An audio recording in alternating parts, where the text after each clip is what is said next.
Ma'am male patients semen analysis చేయించుకోవడానికి కొంచెం ఆలోచిస్తున్నారు. దానికి ఇన్ కేస్ చేయించుకోకపోతే యూజెస్ ఏంటి, నాట్ యూజెస్ కొంచెం ఎక్స్ప్లెయిన్ చేస్తారు.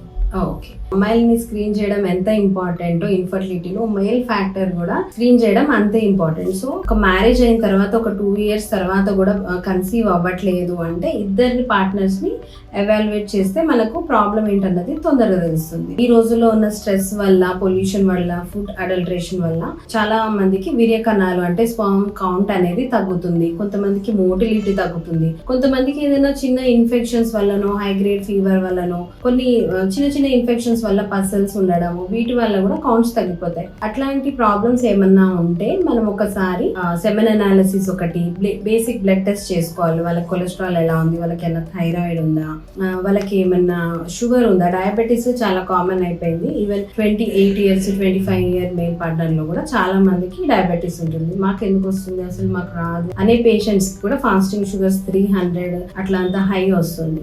సో స్క్రీనింగ్ అనేది ఇంపార్టెంట్. బేబీ అనేది ఇద్దరు పార్ట్నర్స్ నుంచి వస్తుంది కాబట్టి ఇద్దరు టెస్ట్ చేసుకోవాలి. ప్రాబ్లం ఏంటి అన్న దానికి సొల్యూషన్ త్వరగా దొరుకుతుంది. ఇన్ఫెక్షన్స్ ఉంటే యాంటీబయాటిక్స్ ఇస్తే ఆ ఇన్ఫెక్షన్ పోతే కన్సీవ్ అయిపోతారు. సో టెస్టింగ్ అనేది most important. I hope this video is useful for everyone. Thanks for watching.